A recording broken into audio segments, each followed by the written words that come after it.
Bismillahirrahmanirrahim. Assalamualaikum warahmatullahi wabarakatuh.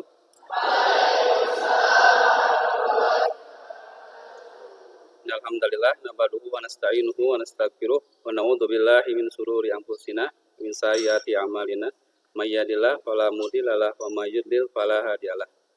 Asyhadu an la ilaha illallah wa asyhadu anna Muhammadar Rasulullah.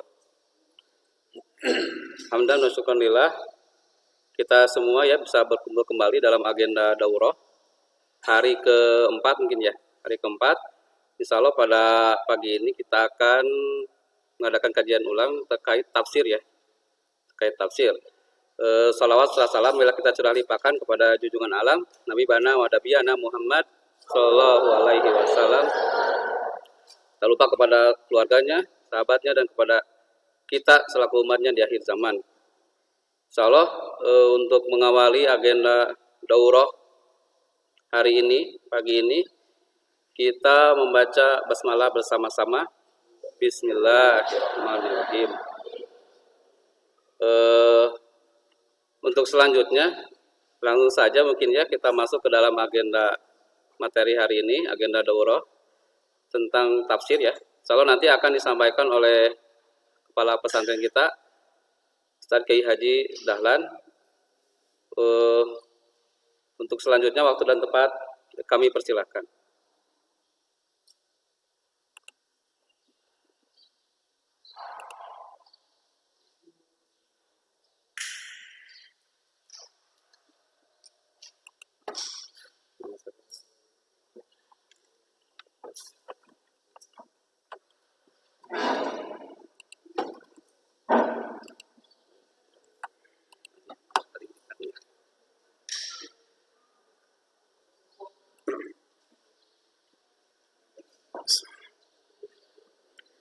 Bismillahirrahmanirrahim.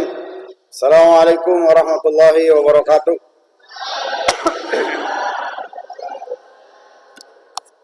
Kali lagi, Bismillahirrahmanirrahim. Assalamualaikum warahmatullahi wabarakatuh.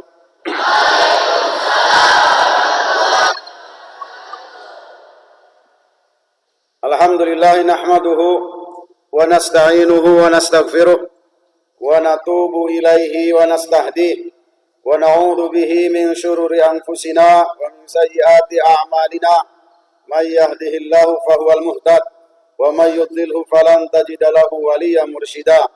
Asyhadu an la ilaha illallah wahdahu la syarikalah al-malikul haqqul a'la wa asyhadu anna Muhammadan abduhu wa rasuluhu nabiyyul mustafa. Amma ba'd. Ikhwati wa akhwati, abnai wa banati, tullab wa talibat yang sama-sama dimuliakan Allah Subhanahu wa taala. Pada hari ini hari keempat dari minggu daurah ini, alhamdulillah Allah Subhanahu wa taala masih memberikan nikmat sehat, juga nikmat sempat setelah nikmat yang paling bermakna dan paling berharga dalam kehidupan kita, tentunya nikmat iman dan Islam ya. Mudah-mudahan kita senantiasa bisa memaksimalkan nikmat sehat dan sempat yang Allah anugerahkan dalam senantiasa meningkatkan kualitas dan kuantitas ketakwaan dan ketaatan kita kepada Allah Subhanahu wa taala. Jangan sampai kita terlena dengan dua nikmat sehat dan sempat ini sehingga kita lalai, kemudian kita baru nyadar saat nanti sehat sudah berganti dengan sakit, kemudian sempat sudah diganti dengan sibuk. Saat kita sakit, mungkin kita akan sangat berangan-angan dan banyak terlintas di benak kita bahwa kalau sembuh kita mau melaksanakan beragam ketaatan dan kebaikan. Tapi terkadang manusia memang lupa ketika memang sakitnya sudah diganti kembali dengan sehat, lupa lagi dengan nikmat sehat tersebut dan tidak digunakan untuk kebaikan. Rasulullah mengingatkan dalam salah satu hadisnya, kata Rasul, ni'matani maghbunun fihima katsirun minan nas, bahwasanya ada dua nikmat di mana banyak manusia yang terlena pada dua nikmat tersebut. Terlena maksudnya tidak memaksimalkan untuk kebaikan. Apa dua nikmat tersebut? Kata Rasul, as-sihhatu wal faragh, yakni nikmat sehat dan nikmat sempat. Banyak orang tidak memaksimalkan kedua nikmat tersebut sehingga dia menyesal karena nikmat sehat dan sempatnya tidak dimaksimalkan. Silahkan antum bisa lihat bahwasanya dari sekian banyak perjalanan dan rahasia orang-orang sukses, maka antum bisa melihat bahwa di antara wasilah atau di antara perantara, di antara media, di antara upaya untuk meraih suksesnya adalah bahwa mereka senantiasa memaksimalkan sehat dan sempat yang Allah berikan kepada mereka. Maka di hadis lain juga Rasulullah SAW mengatakan, kata Rasul bahwasanya khairun nas man tala umruhu wa hasuna amaluhu wa syarrun nas man tala umruhu wa sa'a amaluhu. Bahwasanya sebaik-baik manusia adalah manusia yang alhamdulillah diberikan nikmat anugerah berupa usia yang panjang dalam keadaan sehat dan sempat, kemudian dia gunakan untuk kebaikan.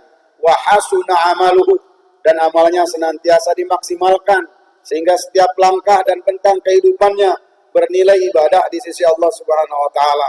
Kemudian kata Rasul, wa syarrun nas, dan seburuk-buruk manusia adalah man tala umruhu wa sa'a amaluhu, adalah orang yang alhamdulillah sama diberikan nikmat yang panjang umurnya, usianya dipanjangkan oleh Allah, kesempatan hidupnya diberikan lebih lama oleh Allah Subhanahu wa taala. Bahkan bukan hanya kesempatan hidup saja yang Allah berikan, tapi juga anugerah sehat dan juga sempat Allah berikan kepadanya. Tapi sayang, panjang umur, sehat dan sempat yang Allah berikan tidak membuat amalnya menjadi lebih baik, tidak membuat kebaikannya menjadi lebih banyak.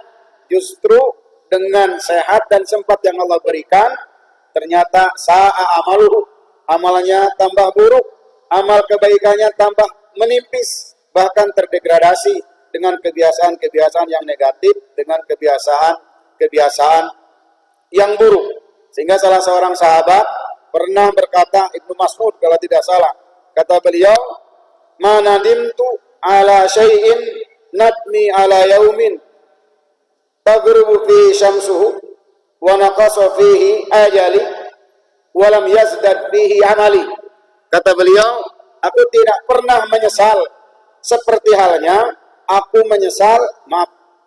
Kata beliau, aku tidak pernah menyesal terhadap sesuatu seperti halnya aku menyesali satu hari di mana pada hari itu mataharinya telah terbenam. Kemudian karena matahari telah terbenam, berarti di hari itu umurku pun sudah berkurang. Akan tetapi ternyata saat aku melihat amalku di hari itu, ternyata walam yazdad amali, amal kebaikanku di hari itu tidak bertambah. Maka kalau misalnya kita ingin melihat apakah kehidupan kita di hari ini berkah atau sebaliknya, justru lihat saja sejauh mana penambahan dan peningkatan serta progres dari kebaikan kita. Semakin kebaikan kita bertambah, meningkat, progresnya sangat signifikan dalam hari atau pada hari yang kita lalui, maka berarti kehidupan kita di hari itu adalah lebih berkah daripada hari kemarin. Makanya berkah kata para ulama adalah ziyadatul khair, maknanya berkah itu bertambahnya kebaikan, sehingga hidup kita akan berkah kalau kebaikan pada kehidupan kita senantiasa bertambah. Hari ini lebih baik daripada hari kemarin, hari esok kita persiapkan untuk lebih maksimal daripada hari ini. Makanya orang yang beruntung, kata sebuah penjelasan, saya tidak berani mengatakan hadis karena belum ditahqiq lagi, bahwasanya man kana yaumu khairan min amsihi fahuwa rabih, wa man kana yaumu mithla amsihi fahuwa maghbun, wa man kana yaumu syarran min amsihi fahuwa mal'un. Bahwasanya barang siapa yang kehidupannya di hari ini lebih baik daripada hari kemarin, fahuwa rabih, maka dialah orang yang beruntung. Dia orang yang beruntung, orang yang sukses, orang yang bahagia adalah orang yang sanggup dan mampu menjadikan kehidupannya di hari ini lebih baik daripada kehidupannya di hari kemarin. Kalau antum hari kemarin misalnya tilawahnya hanya 2 juz saja, maka di hari ini kalau antum sanggup menambah tilawah antum menjadi 3 juz, berarti hari ini antum lebih berkah daripada hari kemarin, lebih baik daripada hari kemarin, lebih beruntung bila dibanding dengan hari kemarin. Hari kemarin antum misalnya hafalannya hanya 1 halaman saja, kemudian di hari ini antum tingkatkan menjadi 2 halaman, bahkan 3 halaman, bahkan misalnya bukan halaman lagi hitungannya, tapi lembar, lembar dan lembar. Berarti kehidupan antum di hari ini lebih baik, lebih berkah, lebih bermakna, lebih bermanfaat, lebih bisa diandalkan bagi antum sendiri, keluarga, masyarakat dan umat secara keseluruhan. Antum ini adalah aset umat, aset bangsa. Masa depan bangsa terletak pada pundak antum semua. Dalam pepatah Arab dikatakan, iyyakum, teruskan. Tarapal. Iyyakum tarjul ummah, in taqaddamtum taqaddamat, wa in ta'akhartum ta'akharat. Bahwasanya pepatah mengatakan umat bangsa secara keseluruhan masa depannya ada pada pundak antum semua. In taqaddamtum taqaddamat wa in ta'akhartum ta'akharat. Kalau antum menjadi pemuda generasi yang senantiasa maju, berpikir ke depan, maka bangsa dan umat ini akan maju. Tapi kalau ta'akhartum ta'akharat, maka kalau antum berpikirnya mundur, gitu. Diajak misalnya belajar, antum rod, kalau istilah Sunda, ya, barat domba, gitu. Ditarik mundur, didorong bertahan. Maka jangan sampai begitu. Antum harus mampu memahami dan menyadari bahwa ilmu adalah segalanya. Ilmulah yang akan mengawal kehidupan antum. Ilmulah yang akan membimbing masa depan antum. Ilmulah yang akan membentuk kepribadian antum. Maka kalau misalnya untuk menuntut ilmunya saja antum ogah-ogahan, antum hare-hare kalau istilah Sunda, ditarik-tarik saja susah, diberikan peluang dan kesempatan saja antum abaikan, bagaimana mungkin antum bisa mendapatkan masa depan antum yang lebih baik? Bagaimana mungkin antum bisa mendapatkan hari-hari kehidupan antum lebih bermakna dan lebih berarti? Kalau misalnya seperti itu, maka jadilah pemuda yang senantiasa, remaja yang senantiasa menjadi pemuda dan remaja yang betul-betul mampu memaksimalkan kehidupannya di hari ini lebih baik daripada hari kemarin. Kalaupun ternyata misalnya hari ini adalah hari terakhir untuk antum, hari terakhir untuk kita semua, kalau memang sudah dimaksimalkan untuk kebaikan, maka kita husnul khatimah. Tapi kalau hari ini disia-siakan dan ternyata hari ini adalah hari terakhir, maka kita su'ul khatimah. Kalau dalam konteks salat misalnya, kata Rasul, "Shalli salata muwadda'in." Salatlah kalian seperti halnya salatnya orang-orang di mana setelah salat itu ia tidak bisa melaksanakan salat berikutnya lagi. Artinya berarti salat itu adalah salat yang terakhir untuknya. Maka saat antum salat, maksimalkan salatnya, ihsan di dalam salatnya.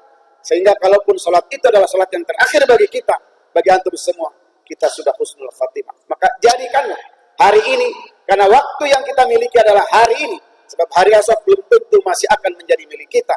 Waktu kita adalah 1 jam ini ke depan. Sebab 1 jam berikutnya belum tentu juga masih akan menjadi milik kita. Dan alhamdulillah kita difasilitasi. Antum difasilitasi oleh pondok kita. Kita berupaya untuk memfasilitasi antum supaya senantiasa bermakna hidup antum ini. Salah satunya adalah dengan daurah ini. Mudah-mudahan ini bisa dimaksimalkan oleh antum semua. Sengaja anak ini baru mukadimah ya, Karena apa? Karena anak tidak ingin di antara antum dalam durasi waktu misalnya 1 jam ke depan, karena tadi kita mulai 8:30, berarti nanti kita akan berhenti di 9:30. Anak tidak ingin ada di antara antum yang memang itu adalah sudah sunatullah kalau dalam konteks dakwah itu. Ya, kita tidak bisa memastikan. Ya, kalau berharap mungkin sah-sah saja, tapi kalau memastikan tidak bisa. Misalnya saya berdakwah untuk seluruh yang ada di masjid ini, saya tidak bisa memastikan semuanya akan berubah menjadi baik, tapi saya harus senantiasa berharap bahwa semuanya menjadi baik. Saya tidak bisa memastikan bahwa semuanya respon, tapi saya harus berharap bahwa semuanya respon. Walaupun mungkin mata saya tertuju pada sebagian di mana memang kelihatannya sejak awal dia sibuk sendiri, tapi biar saja. Ana mencoba untuk menyadari kondisi ini. Tapi ana selalu berharap. Berharap kan harus. Karena harapan itulah yang akan tetap masih membuat kita bisa berjalan dengan tegap. Kalau harapan itu sudah tidak ada, maka berjalan pun kita sudah tidak mampu lagi. Maka tetaplah berharap supaya kita masih tetap bisa melangkah mengarungi kehidupan ini untuk bisa meraih masa depan lebih baik. Tetaplah miliki harapan itu, berupaya untuk menjadi lebih baik. Baiklah ikhwan wal akhwat, abnai wa banati tullab wa talibat. Dalam kesempatan ini, kajian kita masih terkait dengan tafsir. Temanya pada hari ini, setelah sebelumnya tentang birrul walidain, kemudian di hari Selasa tentang di hari Selasa tentang apa kemarin? Tafsir. Tentang apa? Hah? Tentang apa? Hah? Iya. Baik. Nah, di hari Selasa tentang apa? Etika pergaulan antara laki-laki dan perempuan. Antum bisa jawab, tapi sayang setelah melihat catatan. Tapi alhamdulillah, walaupun demikian, alhamdulillah berarti antum punya catatannya. Antum mencatat, alhamdulillah. Itulah seharusnya. Seperti itulah para pembelajar seharusnya. Jangan sampai sombong, tidak mau mencatat. Sebab ilmu itu, kata para pemberi nasihat, gitu. Saya tidak berani mengatakan hadis juga ya, dan memang bukan hadis kalau tidak salah. Bahwasanya al-ilmu, teruskan al-ilmu, al-ilmu fis sudur wa fis sutur. Ilmu itu ada di dada, artinya dihafalkan, kita camkan, kita pahami. Tapi selain ilmu itu dihafalkan, dipahami, juga harus ada fis sutur, tulisannya harus ada. Kenapa tulisannya harus ada dan harus rapih juga? Karena saat nanti kita lupa, kadang ingatan kan tidak selamanya kuat, kadang merosot sehingga menjadi lupa. Kalau misalnya kita saat lupa, tulisannya ada dan bagus, rapi, enak dibaca, kita bisa merujuk pada tulisannya. Tapi kalau tidak mau nulis, malas untuk nulis, kemudian lupa, mau merujuk kemana? Tulisannya tidak ada. Alhamdulillah, jazakumullah khairan katsira, antum mau dan sigap bahkan untuk menulis. Ada satu mahfudzat lagi. Al-ilmu, teruskan. Al-ilmu apa? Al-ilmu, teruskan. Aduh. Al-ilmu saydun, teruskan. Allah karim. Al-ilmu saydun. Wal kitabatu, teruskan. Al-ilmu saydun wal kitabatu qaiduha. Teruskan. Qaid suyudaka bil hibali al wathiqati. Hebat antum. Ya paling tidak antum hebat, sudah rela tersenyum gitu ya. Sudah rela tersenyum saat mendengar mahfuzat tadi. Al ilmu saydun. Ilmu itu bagaikan binatang buruan. Wal kitabatu qaiduha. Tulisan itu diibaratkan bagaikan kendalinya, talinya, ikatannya. Maka perintahnya adalah qayyid suyudaka. Ikatlah binatang buruanmu itu, ilmu maksudnya. Kendalikanlah binatang buruanmu itu, ilmu maksudnya. Bil hibalil wathiqati, dengan tali atau ikatan yang kuat. Ikatan yang kuat yang dimaksud adalah tentunya tulisan yang rapi. Jangan sampai nulisnya acak-acakan, oleh sendiri saja nggak kebaca, apalagi sama orang lain gitu ya. Maka harus ikhlas. Kata saya kemarin juga, belajar itu harus ikhlas supaya ilmunya mudah nyangkut di kita gitu. Ketika nulis pun harus ikhlas supaya tulisannya enak dibaca dan rapi ya.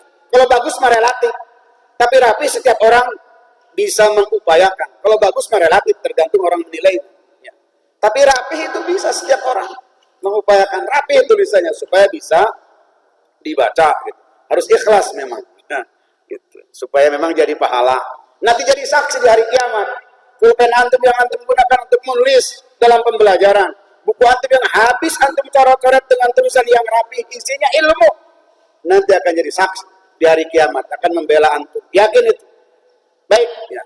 Tema kita hari ini adalah 3 dosa yang disebut secara berurutan dalam Al-Quran. 3 dosa yang disebut berurutan di dalam Al-Quran. Tema kita hari ini adalah itu. 3 dosa yang dimaksud, yang disebut secara berurutan dalam Al-Quran. Ada yang sudah tahu? Atau pernah tahu? Atau pernah mendengar? 3 dosa disebut berurutan di dalam Al-Quran. Apa itu? Apa itu?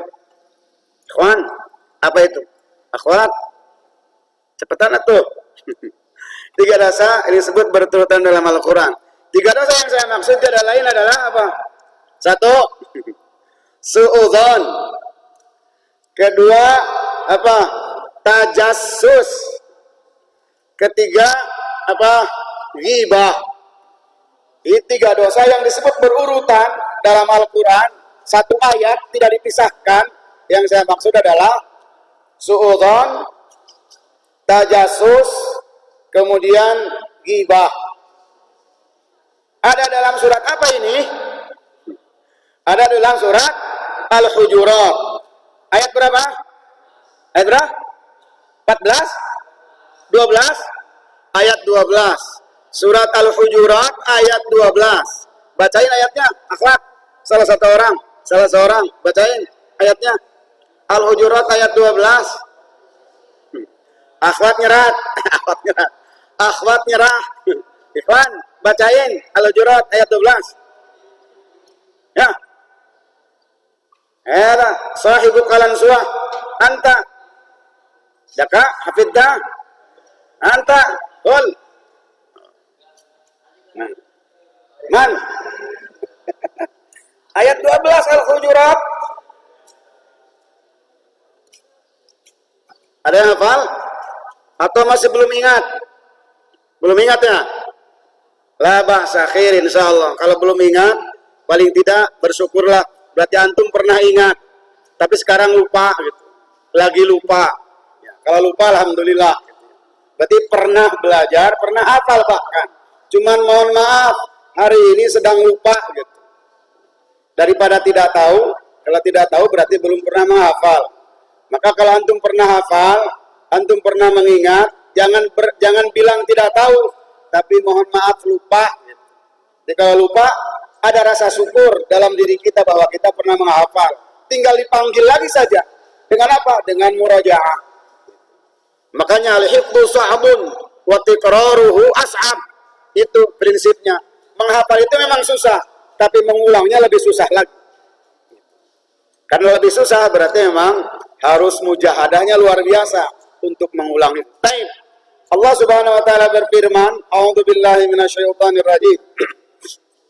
Ya ayyuhalladzina amanu, wahai hamba-hamba yang beriman, kata Allah. Kata para ulama, ketika Allah menyeru hambanya yang beriman, kita di dalamnya tentunya, maka kita harus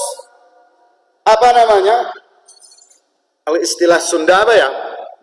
Ketika kita dipanggil, ya ayyuhalladzina amanu, wahai hamba yang beriman, kita harus memperhatikan ada apa nih? Sebab ketika Allah menyeru hambanya yang beriman, setelah seruan itu nanti imma perintah atau larangan. Setelah seruan itu, maka kita harus siap ada apa nih? Gitu. Maka kata Allah, ya ayyuhalladzina amanu, wahai hamba yang beriman, kata Allah, ijtanibu katsiran minadh-dhanni, jauhilah oleh kalian yang namanya prasangka. Ya. Kenapa prasangka itu harus dijauhi? Karena tidak semua prasangka itu dibolehkan. Ada prasangka yang tidak dibolehkan, ada prasangka yang diharamkan, ada prasangka yang berdosa di sisi Allah Subhanahu wa taala. Prasangka apa itu? Prasangka buruk atau suudzon. Makanya kata Allah, ijtanibu katsiran minadh-dhanni inna ba'dadh-dhanni ismun. Karena sebagian prasangka itu dosa, dilarang, diharamkan oleh Allah Subhanahu wa taala. Prasangka yang dimaksud adalah prasangka buruk. Makanya zon yang dimaksud dan dilarang dalam ayat ini maksudnya adalah suudzon. Ya, tidak boleh berprasangka buruk baik terhadap Allah terlebih tentunya ataupun juga terhadap manusia. Jangan berprasangka buruk terhadap Allah. Sebab Allah itu akan memperlakukan kita sebagai hamba-Nya tergantung dan sesuai berbanding lurus dengan prasangka kita kepada Allah Subhanahu wa taala. Kalau kita berprasangka baik kepada Allah, Allah akan memberikan yang terbaik. Kalau kita berprasangka buruk kepada Allah, Allah akan memberikan yang terburuk kepada kita. Sebagaimana Allah katakan dalam hadis kursinya, kata Allah, ana inda dhanni abdi bi, aku akan senantiasa mengikuti prasangka hambaku terhadap in dhanna bi khairan falahu wa in dhanna bi syarran falahu. Kata Allah, kalau hambaku berprasangka baik kepadaku, akan aku berikan yang terbaik untukmu. Tapi kalau hambaku berprasangka buruk kepadaku, maka aku akan berikan yang terburuk untuknya. Maka jangan pernah berprasangka buruk terhadap Allah Subhanahu wa taala. Begitu juga tentunya terhadap sesama muslim. Hukum asal prasangka kita terhadap sesama muslim harus berprasangka baik. Baik. Kemudian setelah Allah melarang suudzon, Allah sebutkan dua dosa berikutnya secara berurutan. Ijtanibu katsiran minadh dhanni inna ba'dadh dhanni ismun wala tajassasu. Disebutkan berurutan langsung. Wala tajassasu. Janganlah kalian melakukan tajassus. Nanti kita lihat tajassus itu apa. Wala yaghtab ba'dukum ba'dha. Disebutkan lagi. Dan janganlah kalian satu sama lain saling menggibah. Gibah itu apa? Nanti kita lihat. Kemudian Allah memberikan perumpamaan yang sangat menjijikkan bagi orang yang melakukan gibah. Allah sangat memberikan perumpamaan yang sangat menjijikkan bagi orang yang menggibah. Kata Allah, "Yuhibbu ahadukum an ya'kula lahma akhihi maitan fakarihtumuh." Kata Allah, apakah suka salah seorang di antara kalian memakan daging bangkai saudaranya sendiri? Kemudian Allah menegaskan, fakarihtumuh, maka tentunya kalian tidak akan suka. Memang siapa yang suka memakan daging bangkai saudaranya sendiri? Maka orang yang suka menggibah diibaratkan sebagai orang yang memakan daging bangkai saudaranya sendiri. Dulu saat Rasulullah Mi'raj, Rasulullah melihat suatu kaum di mana kaum itu ngacak-ngacak bengeknya sorangan. Mukanya diacak-acak sendiri, pakai kukunya yang terbuat dari nuhas, tembaga. Diacak-acak mukanya dan juga dadanya, dirobek-robek. Kemudian ditanyakan oleh Rasulullah kepada Jibril, "Ya Jibril, wahai Jibril, siapakah itu mereka yang acak-acak mukanya sendiri, pakai kukunya dari tembaga juga dadanya diacak-acaknya?" Kemudian Jibril mengatakan, mereka itu adalah orang-orang yang suka memakan daging bangkai saudaranya sendiri. Ini perumpamaan yang Allah berikan untuk orang yang suka ngegibah itu sangat menjijikkan. Saking gibah itu harus dijauhi dan ditinggalkannya. Baiklah, ikhwal akhwat, abnai wa banati. Kemudian pertanyaannya adalah, kenapa 3 dosa yang Allah sebutkan dalam ayat ini yang didahulukan suudzon? Mengapa Allah tidak mendahulukan misalnya gibah? Misal, ya ayyuhalladzina amanu la yaktab ba'dukum ba'dha misalnya, wala tajassasu gitu. Wajtanibu katsiran minadh dhanni misalnya. Enggak, tapi suudzon dulu yang disebutkan. Ijtanibu katsiran minadh dhanni inna ba'dadh dhanni ismun wala tajassasu. Kemudian tajassus, tidak gibah dulu, baru gibah. Kenapa ini? Apakah ada hikmahnya, apakah ada pelajarannya, atau ada pesannya? Allah menyebutkan terlebih dahulu suudzon, kemudian tajassus, kemudian gibah. Nah, para ulama menyebutkan, menjelaskan bahwasanya Allah menyusunnya seperti begini, suudzon dulu, kemudian tajassus, kemudian gibah, bukan tanpa pesan, bukan tanpa makna.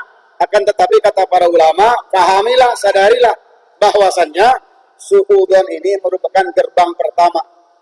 Di mana dari suudzon ini nanti akan berdampak pada yang namanya apa?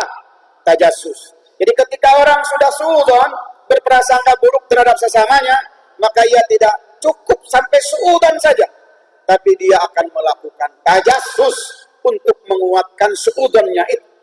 Kalau sudah mendapatkan bukti yang menguatkan suudzonnya itu, tidak berhenti sampai di situ, tapi dia akan semangat untuk mempublikasikan, membicarakan, membewarakan terhadap teman-temannya, diobrolkan bersama teman-temannya keburukan sesamanya itu. Dan itu semua berawal dari suudzon. Ya, makanya Allah sebutkan suudzon terlebih dahulu. Karena suudzon merupakan gerbang pertama. Untuk nantinya kalau tidak dihindari, kalau tidak disembuhkan, akan berimbas pada tajassus dan berimbas juga pada ghibah. Ya. Sebagaimana dikatakan oleh Imam As-Sa'di dalam tafsirnya, kata beliau, fa inna baqa'a adhan as-saw bil qalbi la yaqtasiru sahibuhu ala dhalika bal la yazalu bihi hatta yaf'ala ma la yalzamu hatta yaf'ala ma la yanbaghi wa yaqula ma la yanbaghi. Kata beliau, sesungguhnya bercokolnya penyakit hati yang namanya suudzon dalam hati seorang hamba, fala yaqtasiru sahibuhu ala dhalika, maka orang yang di dalam hatinya ada penyakit suudzon, ia tidak akan cukup dan berhenti sampai suudzon saja. Akan tetapi suudzon itu akan terus bercokol dalam hatinya, menguat dan berkarat, sehingga hatta yaf'ala ma la yanbaghi, sehingga dia akan melakukan sesuatu yang tidak semestinya dilakukan. Apa itu? Tajassus maksudnya. Wa yaqula ma la yanbaghi, dan dia juga tidak akan berhenti sampai berbuat yang tidak semestinya diperbuat atau dilakukan, yakni tajassus. Dia juga akan mengatakan, mengobrolkan, mempublikasikan, mengekspos sesuatu yang memang tidak seharusnya dilakukan. Apa itu? Ghibah. Jadi kalau seseorang sudah ada penyakit suudzon, tidak dihindari, nanti akan berimbas pada tajassus. Endingnya adalah ghibah. Bahkan kalau dibarengi dengan hasad, bisa berbuah apa? Kezaliman terhadap sesamanya. Bisa berbuah pada apa? Kejahatan. Seperti yang terjadi pada siapa? Siapa yang saudaranya dicemplungin ke sumur? Yusuf. Ya, Yusuf. Ada Yusuf? Yusuf Musyaffa. Yusuf, saudara-saudara Yusuf, kata Yusuf dan saudara-saudaranya. Kenapa saudara-saudara Yusuf bersikap dan bertindak pada adiknya sendiri?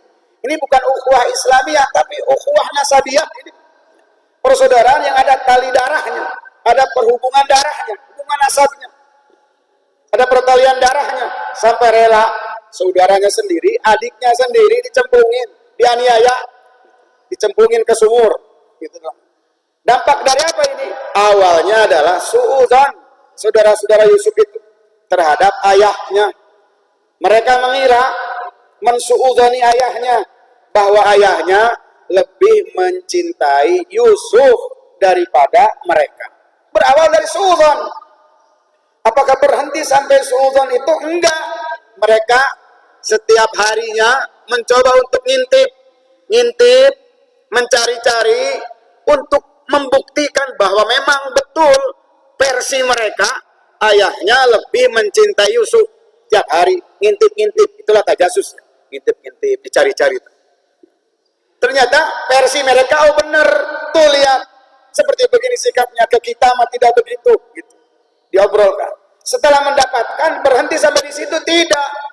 Mereka ngobrol dengan saudara-saudaranya, diobrolkan pada saudara-saudaranya, disampaikan pada saudara-saudaranya. Itulah ghibah.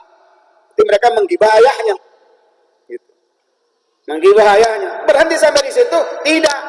Mereka sampai merencanakan bagaimana supaya bisa melenyapkan Yusuf. Dengan harapan, kalau Yusuf sudah tidak ada, nanti ayahnya akan lebih sayang terhadap mereka. Itu berangkat dari suudzon awalnya. Kemudian tajassus, kemudian ghibah. Dihembuskan lagi oleh syaitan yang namanya hasad, dengki, tidak suka terhadap sikap ayahnya terhadap Yusuf, walaupun versi mereka. Tidak suka kalau Yusuf lebih dicintai oleh ayahnya walaupun versi mereka. Akhirnya berbuatlah jahat, zalim terhadap adiknya sendiri. Inilah 3 dosa berawal dari suudzon. Kalau tidak dihindarkan segera, akan berimbas pada tajassus.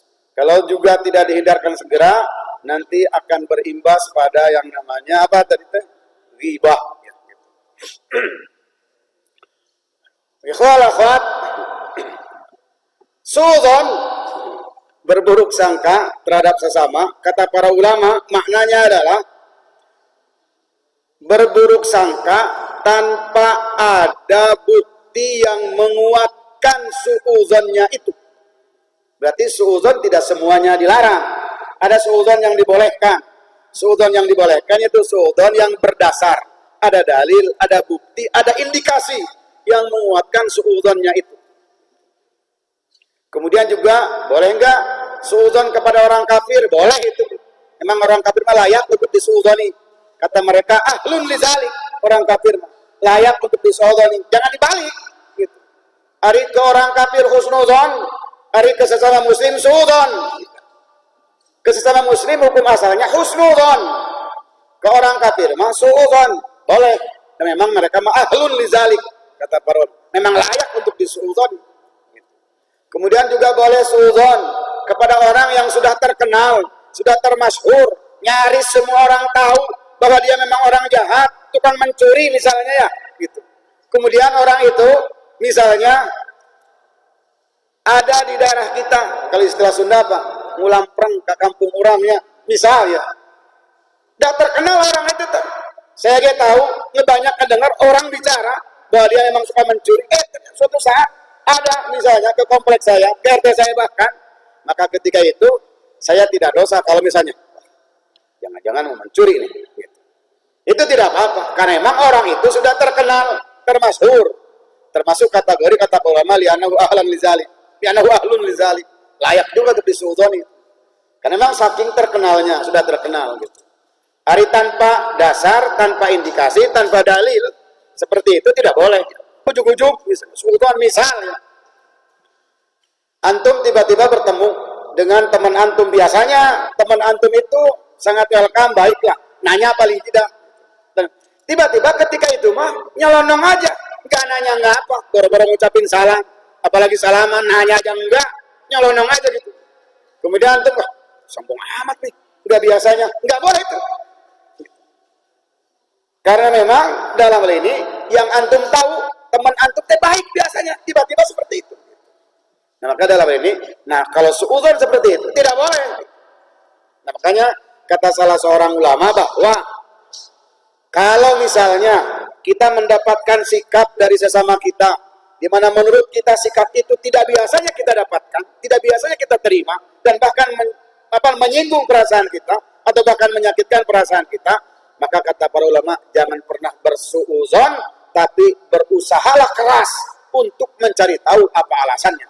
Kalaupun tidak diketahui juga alasannya kenapa, maka katakan saja pada diri kalian, temanku berbuat seperti itu kepadaku, bersikap seperti itu kepadaku, pasti ada alasannya.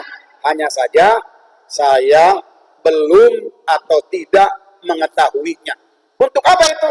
Untuk supaya kita bisa menjaga hati kita, sehingga kita tidak suudzon terhadap sesama kita. Udah, sampaikan saja. Kan pikiran kita biasa bicara pada diri kita. Misal, saya sering mungkin sampaikan di kelas. Saat antum belajar, atau sekarang nih, yang ada di benak antum, pikiran antum ngomong apa terhadap antum? Aduh, capek kayaknya, api-api mau keluar dah, gitu. Bisa bicara di benak antum, terus kalau diikuti mah keluar. Api-api ke hamam gitu. Kemudian di hamamnya lila. Padahal banyak nyamuk. Tumben betah di hamam. Ternyata dia ngobrol di benaknya. Udah di sini aja daripada di masjid. Capek ngedengerin ngomong sana sini nggak jelas bisa. Udah mendingan di sini aja. Kan ngomong tuh benak. Maka dalam hal ini coba diaktifkan pengetahuan positif kita. Supaya memang kita bisa tetap senantiasa survive dalam kebaikan itu. Terlebih tentunya ketika ada bersitan-bersitan suudzon, segera ditangkal dengan pengetahuan kita, pemahaman kita bahwa suudzon itu tidak boleh. Sebisa mungkin. Misalnya saya, alhamdulillah sampai saat ini, saya bersama antum, saya di depan, antum di belakang duduk di kursi misalnya. Saya tidak boleh suudzon terhadap antum. Begitu juga antum tidak boleh suudzon terhadap saya. Sebagai guru misalnya, maaf. Antum sebagai murid, saya sebagai guru, saya tidak boleh bersuudzon. Misal ketika ada hal-hal yang misal membuat antum tidak nyaman atau membuat saya tidak nyaman. Berarti harus apa tuh? Harus tabayun. Harus tabayun. Terus di cross check, kenapa? Misal, kenapa antum diam aja? Kenapa antum sepertinya tidak memperhatikan saat saya menjelaskan ada sesuatu yang mengganjal di hati antum misalkan? Kan bisa begitu. Tidak lantas dilempar saja. Tidak lantas dilempar enggak. Tapi coba ditanyakan bisa begitu. Nah, makanya dalam ini komunikasi akan membuat alaqah itu menjadi tetap terjaga baik. Alaqah hubungan baik. Suudzon. Suudzon dihindari sebisa mungkin. Kemudian juga kata para ulama suudzon itu adalah akdabul hadis, Suudzon itu adalah perkataan yang paling dusta. Karena salah seorang ulama, hati-hatilah kalian dengan perkataan kalian. Kalaupun perkataan kalian itu benar, tidak ada pahalanya. Dan kalau ternyata salah, pasti kalian berdosa. Hati-hati dengan perkataan kita. Kalaupun perkataan kita itu benar, tidak ada pahalanya. Kalaupun ternyata salah, pasti dosanya. Perkataan apa itu? Suudzon. Kenapa suudzon dikatakan perkataan? Karena suudzon itu lintasan pikiran. Kita ngomong di sini. Oh si eta gitu, oh si iya kan bicara. Gitu dalam hadis. Sebagaimana sabda Nabi dalam hadis Bukhari dan Muslim, kata Nabi, iyyakum wadh-dhanna fa inna dhanna aqdabul hadis. Jauhilah oleh kalian yang namanya suudzon. Karena suudzon itu adalah aqdabul hadis. Pembicaraan yang paling dusta. Kita lihat bahwa suudzon itu adalah pembicaraan di sini. Lintasan kata-kata redaksi di sini. Kita lihat ada kisah yang namanya Ibrahim bin Adham. Ibrahim bin Adham. Ibrahim bin Adham ini adalah seorang ahli sufi. Seorang sufi yang sangat luar biasa. Terkenal. Tapi ternyata suatu saat dia terjebak pada yang namanya suudzon. Suatu ketika Ibrahim bin Adham ini berjalan di pinggir pantai. Jalan-jalan lah. Kita resep kan jalan-jalannya. Nah Ibrahim bin Adham dia resep. Orang sufi ke jalan-jalan resep. Kemudian tiba-tiba kedua matanya, kedua pandangannya tertuju pada dua orang. Satu laki-laki, satu perempuan. Terlihat oleh Ibrahim bin Adham, dua orang ini, satu pasang ini, terlihat akrab, terlihat mesra, gitu ya. Terlihat, wah pokoknya mah gitu. Kemudian, mulai Ibrahim bin Adham bicara di benaknya. Oh, mereka sedang dimabuk cinta. Mereka sedang dimabuk asmara, gitu. Kan bicara tuh di benaknya, gitu. Benarkah begitu? Wallahu alam kan, tapi yang jelas dia bicara. Mereka sedang dimabuk asmara, mereka sedang mabuk, gitu. Sedang dimabuk, yang hal-hal yang begitu. Bahkan dia bicara lagi, oh, dia ternyata bukan sekedar dimabuk asmara, tapi beneran sedang mabuk. Di benaknya bicara lagi begitu. Kenapa? Karena dia melihat ada botol-botol berserakan kosong, berarti minumannya sudah diminum. Sehingga kata dia di benaknya, dia sudah benar-benar mabuk, bukan mabuk asmara lagi, beneran mabuk. Kemudian tidak lama setelah itu, Ibrahim bin Adham dikagetkan dengan kondisi laut, di mana tidak lama dari situ kondisi laut tiba-tiba berubah. Yang tadinya tenang menjadi mengganas. Laut itu menghabiskan semua yang ada di dekatnya. Terlihatlah di kisahnya. Terlihatlah ada 5 orang laki-laki yang terseret ombak ke tengah. Tanpa Ibrahim bin Adham bisa menolongnya. Belum sempat sembuh Ibrahim bin Adham dari kagetnya. Karena kondisi tiba-tiba berubah. Dikagetkan lagi. Ternyata pemuda yang mana dia suudzon kepadanya, dikiranya sedang pacaran, gitu, sedang bermesraan. Tiba-tiba pemuda itu melompat dengan cekatannya, kemudian berenang ke laut dan menolong 5 orang laki-laki yang terseret itu. Dia tolong, dia selamatkan satu demi satu, tapi sayang yang bisa dia selamatkan hanya 4 jiwa saja. Satu orangnya tidak bisa diselamatkan di kisahnya itu. Kemudian setelah selesai menyelamatkan 4 nyawa ini, si pemuda ini kembali. Ibrahim bin Adham belum sempat juga sembuh dari kagetnya tadi, dikagetkan lagi. Ternyata pemuda tidak kembali pada perempuan yang dia suudzoni tadi. Dan pemuda ini ternyata menghampiri Ibrahim bin Adham. Kata pemuda itu, wahai Tuan, mohon maaf, saya hanya bisa menyelamatkan 4 nyawa dari 5 nyawa tadi. Menurut saya, seharusnya Tuan membantu saya menyelamatkan 1 nyawa lagi yang tidak bisa saya selamatkan. Tersentak lagi Ibrahim bin Adham. Belum sembuh dari kagetnya itu, pemuda itu berbicara lagi. Kata pemuda tersebut, wahai Tuan, ketahuilah bahwa perempuan yang ada di sampingku itu, yang Tuan lihat tadi, itu adalah ibuku. Dan minuman yang aku bawa, yang Tuan lihat botolnya terserahkan, itu adalah minuman biasa yang aku masukkan ke botol itu, kemudian aku minum. Dan aku sudah habis meminumnya. Seakan pemuda itu sanggup membaca apa yang dibicarakan oleh Ibrahim bin Adham. seorang sufi yang ada di benaknya tadi. Ibrahim bin Adham mengira bahwa laki-laki itu sedang bermesraan, berpacaran dengan perempuan itu. Dia mengira laki-laki itu pacar perempuan itu pacar laki-laki itu. Ternyata dikatakan bahwa perempuan itu adalah ibunya. Ibrahim bin Adham mengira bahwa botol yang berserakan itu isinya adalah minuman keras. Dijawab lagi, ternyata isinya adalah minuman biasa yang dia bawa dari rumahnya, kemudian diminum dan sudah habis. Seakan dia sanggup membaca apa yang ada di benak. Dari Ibrahim bin Adham, seorang sufi terjebak pada suudzon, sehingga sejak itu Ibrahim bin Adham menyesal sejadi-jadinya dengan perbuatannya suudzon itu. Sampai menjelang wafatnya tetap dia masih ingat kisahnya itu gitu. Maka kita harus berhati-hati dengan suudzon ini. Jangan dianggap sepele. Ibrahim bin Adham saja seorang sufi terjebak pada yang namanya suudzon. Maka kalau terbersit suudzon, prasangka buruk terhadap sesama kita, segera bersihkan, ganti dengan husnudzon.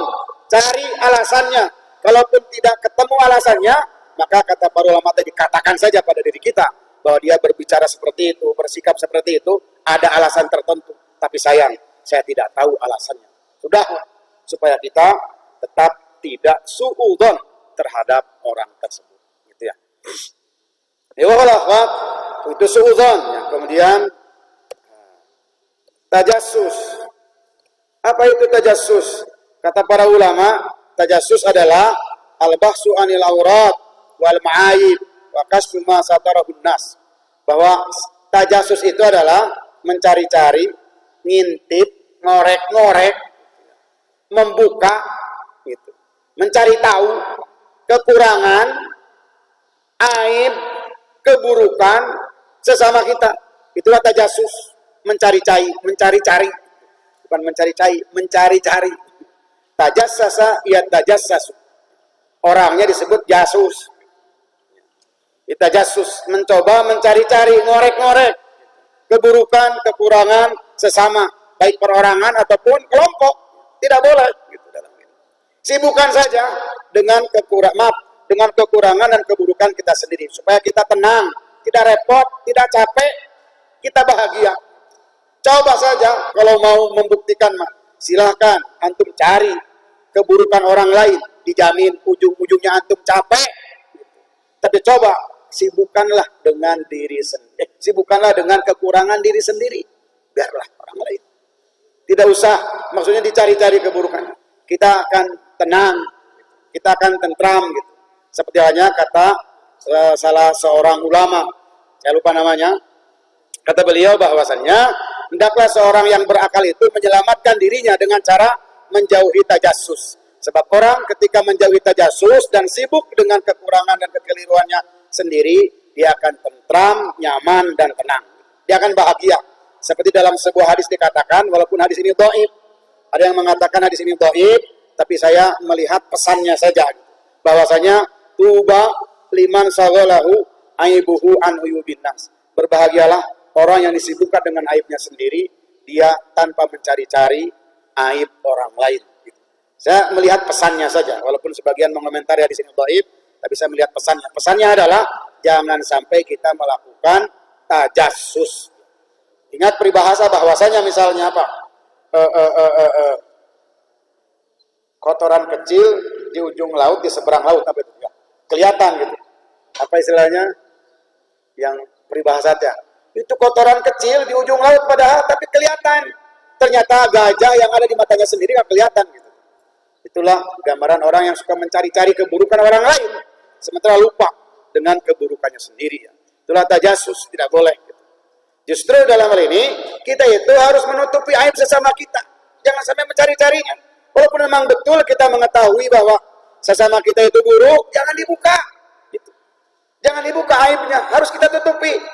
Misalnya, nih, lagi antum ngeriung gini nih, atau lagi makan bahkan, kemudian pelangseng, apa pelangseng? Pelangseng, bahasa Sunda. Pelangseng, ada sesuatu tercium oleh hidung kita. Bau naon? Bau hitut, gitu. Bau hitut, gitu. Walaupun kita dilihat, kira-kira ya lagi makan hitut deh, gitu. Kan terkadang kita mah suka pengen tahu siapa yang hidup. Kira-kira dong lagi makan kentut lagi, misalnya. Lagi seru-seru makan, ganggu aja misalnya. Kita kan enggak, jangan seru begitu. Bahkan anak kecil masuk di ambulan tak, bujur babaturan tadi ambulan, udah kletik masuk di ambulan. Terus kalau ketemu, wah surat tuh, wah iya nu hidup teh, gitu. Jangan sampai begitu, gitu. Jangan. Kita harus senantiasa berupaya menjaga nama baik sesama kita. Kita lihat ada kisah pada masa Rasulullah SAW. Suatu ketika menjelang maghrib ya, ada salah seorang sahabat yang mengundang Rasulullah dan para sahabat yang lain untuk makan daging unta di Masjid Quba. Ya. Kemudian sedang asik makan daging unta, nyantap daging unta, termasuk Rasulullah. Nah, tiba-tiba seperti tadi tuh, para sahabatnya kacium. Iya, ucap orangnya, kira-kira ya. Si kehed itu dari sana makan daging unta. Kemudian ada salah seorang sahabat yang tidak kuat mungkin ya mencium bau hitutnya itu. Kemudian dalam hal ini salah seorang sahabat berkata, kata sahabat tersebut, wahai siapa yang kentut di antara kalian, silahkan keluar dan berwudu. Kemudian suasana menjadi hening dan tidak ada satupun yang keluar untuk berwudu. Kemudian Rasulullah SAW sangat paham orang itu pasti malu kalau berdiri kemudian berwudu, pasti ketahuan bahwa dia yang kentut, terlebih di hadapan Rasulullah SAW. Nah maka dalam hal ini ketika waktu maghrib mau tiba, Rasulullah berdiri dan berkata kepada semua sahabat, wahai para sahabatku, kata Rasulullah, semua kalian yang memakan daging unta pada saat ini bersama denganku, silahkan berwudu semuanya. Rasulullah yang memerintahkan, semuanya berwudu, termasuk yang hidup tadi. Sehingga dengan cara seperti itu, terselamatkanlah nama baik sahabat yang kentut. Piawai betapa Rasulullah SAW pandai menjaga, menyembunyikan aib para sahabat pada saat itu ya. Ada juga kisah lain, sama kisahnya kisah hidup. Ini mah menjelang waktu salat Isya. Para sahabat berkumpul di masjid menjelang waktu salat Isya. Kemudian dan berkumpul tercium lagi. Sahabat mungkin ada yang kesal kemudian berdiri dan berkata, yang kentut di antara kalian silahkan berdiri. Kemudian hening suasana seketika. Tidak ada yang berdiri, dan malu teh. Kemudian ketika mau tiba waktu Isya, berdiri lagi salah seorang sahabat. Kata sahabat itu bahwasanya barang siapa di antara kita yang berdiri kemudian keluar untuk berwudu, berarti dia yang kentut. Kemudian semua pandangan tertuju ke bagian belakang masjid dengan harapan ada yang berdiri dan keluar masjid untuk berwudu, berarti dia yang kentut. Ternyata tidak ada satupun yang keluar untuk berwudu. Nah, akhirnya tibalah waktu Isya, kemudian Bilal berdiri untuk adzan. Rasulullah berdirilah sebelum Bilal memulai adzan. Kata Rasulullah, Bilal, jangan dulu beradzan. Kemudian Rasulullah berkata kepada seluruh sahabatnya, kata Rasulullah, wahai para sahabatku, sampai saat ini alhamdulillah aku masih punya wudu, tapi aku akan dan mau berwudu lagi. Dicontoh oleh Rasulullah, walaupun sudah masih punya wudu, tapi ingin berwudu lagi. Akhirnya apa? Semua sahabat berdiri dan berwudu lagi, termasuk yang kentut tadi. Ini bukan semata-mata bahwa kalaupun masih punya wudu, kemudian dianjurkan berwudu lagi. Enggak. Ini adalah konteksnya Rasulullah ingin menyelamatkan rasa malu para sahabat yang kentut tadi. Bukan malah dicari-cari. Gitu. Makanya dalam ini jangan sampai tajasus mencari-cari. Justru kita harus menyelamatkan aib sesama kita. Man satara musliman, kata Rasulullah, satarahullah fid dunya wal akhirah. Barang siapa yang menutupi aib sesamanya, maka Allah akan menutupi aibnya di dunia dan akhirat. Tapi dalam hadis lain, barang siapa yang membukakan, membewarakan aib sesamanya, niscaya Allah pun akan membukakan aib sesamanya. Ketahuilah, kata Agim ini mah, kata Agim, bahwasanya ketika kita dihargai oleh sesama kita, dihormati oleh sesama kita, boleh jadi penyebabnya bukan karena kita sebagai orang baik, tapi penyebabnya adalah karena Allah Subhanahu wa taala belum membukakan aib kita. Sehingga kita masih dihargai dan dihormati oleh sesama kita. Bukan karena kita orang baik, tapi boleh jadi karena memang Allah belum membukakan aib kita. Tapi ketika kita membewarakan mengobrolkan, membicarakan aib sesama kita dibuka, maka Allah pun akan membukakan aib kita. Bahkan kata Rasulullah, hatta aib atau keburukan yang di rumahnya pun akan Allah Subhanahu wa taala beritahukan. Ikhwal akhwat, sedikit lagi satu lagi tentang ghibah ya. Apa yang dimaksud dengan ghibah? Rasulullah pernah bertanya kepada para sahabat. Kata Rasul, "Atadruna mal ghibah?" Kata Rasulullah, sahabatku, tahukah kalian apa yang dimaksud dengan ghibah? Kemudian para sahabat menjawab, Allah wa Rasulullah alam. Kata para sahabat, Allah dan Rasulnya lebih tahu. Kemudian kata Rasulullah, dikruka akhaka ma yakrahu. Kata Rasulullah, ghibah itu adalah kamu membicarakan, mengobrolkan terhadap sesamamu dengan sesamamu terkait dengan keburukan saudaramu. Keburukan saudaramu kamu bicarakan terhadap sesama. Itulah yang namanya ghibah. Kemudian para sahabat mungkin masih penasaran, bertanya lagi, ya Rasulullah, afara'aita in kana fi akhi ma aqul? Ya Rasul, bagaimana kalau misalnya keburukan saudaraku yang kami bicarakan di antara kami bicarakan, kami publikasikan itu memang benar seperti itu adanya, sesuai dengan kenyataan, sesuai dengan realitanya, memang saudara kita itu buruk. Berarti kan kami membicarakannya sesuai dengan kenyataannya. Kata Rasulullah SAW, in kana fi akhika ma taqul faqad ihtabtahu. Kata Rasul, kalau ternyata keburukan saudaramu yang kamu bicarakan itu sesuai dengan kenyataannya, memang begitu adanya saudaramu itu, kata Rasul, faqad ihtabtahu. Itulah yang namanya ghibah. Ghibah itu bukan membicarakan kebaikan, tapi membicarakan keburukan saudara kita. Itulah ghibah, kata Rasul. Walaupun sesuai dengan kenyataannya. Kemudian kata Rasul, wa illam yakun fi akhika ma taqul. Kalau ternyata keburukan saudaramu yang kamu bicarakan itu ternyata tidak sesuai dengan kenyataannya, faqad bahattahu. Berarti kamu telah memfitnahnya. Maka ketika seseorang membicarakan keburukan saudaranya, satu di antara dua. Ima dia sesuai dengan kenyataannya dia buruk, berarti telah menggibah. Atau tidak sesuai dengan kenyataannya, lebih parah lagi, berarti ia telah memfitnah. Dua-duanya tidak ada mendingnya. Maka dalam hal ini, ikhwah wal akhwat, ya, hindarilah gerbang pertamanya, yakni su'udzon. Sebab ketika su'udzon tidak dihindari, akan terbuka luaslah gerbang ini, dan kemudian akan berimbas pada yang namanya tajassus. Dan nantinya akan berimbas lagi pada yang namanya ghibah. Gitu. Sehingga ketika ini sudah terjadi, maka ukhuwah kita akan semakin longgar, akan semakin pudar, tidak kuat lagi. Nah, umat Islam itu harus seperti satu jasad, kata Rasul. Al-muslim lil muslim kal jasadil wahid. Satu anggota sakit, maka bukan itu saja yang sibuk, tapi semuanya ikut sibuk. Sehingga ketika ada seseorang di antara kita memiliki aib, kekurangan, maka kita harus berupaya untuk mengendalikan diri kita dari menggibahnya. Ya, ketika kita mendapatkan sikap yang kurang pas untuk kita dari sama kita, tahanlah diri kita, jangan sampai langsung bersuudzon kepadanya. Kalaupun mau, maka tabayun, itulah yang dianjurkan oleh Al-Quran. Tabayun, cross check gitu.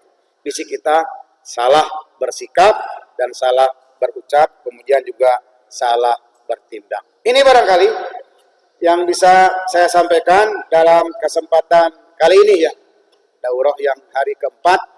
Dan ini tentunya adalah amanah saya yang terakhir. Ya, terakhir, maksudnya mudah-mudahan panjang umur kita semua ya. Terakhir diamanahin untuk menyampaikan materi tentang tafsir ya. Bukan terakhir pertemuan kita. Mudah-mudahan gitu. Kita dipanjangkan umur sehingga sehat, walafiat, dan bisa berjumpa kembali. Ini saja. Ya. Kurang lebihnya mohon maaf. Aqulu qawli hadza wa astaghfirullah li wa lakum. Wassalamualaikum warahmatullahi wabarakatuh.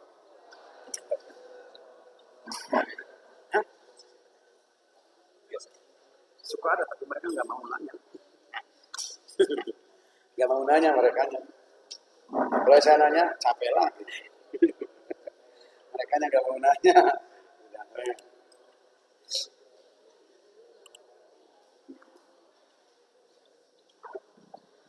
Oke, syukran jazakumullah kepada Ustadz Dahlan yang telah menyampaikan ilmunya. Semoga bermanfaat dan kita terapkan ya dalam perilaku kita dalam seharian. Untuk selanjutnya barangkali ada yang mau ditanyakan, silakan bisa bertanya. Dari Iwan barangkali ada yang mau ditanyakan. Tidak ada, sudah jelas sekali ya. Tinggal kita terapkan saja paling ya. Dalam keseharian, insya Allah. Oke, barangkali kalau tidak ada yang ditanyakan, langsung saja ya kita tutup dulu mungkin agenda pertama daurah ini bersama-sama dengan membaca hamdalah alhamdulillahirabbil alamin dan doa kifaratul majlis subhanakallahumma wa bihamdika asyhadu an la ilaha illa anta. Oke, terima kasih atas perhatiannya. Assalamualaikum warahmatullahi wabarakatuh.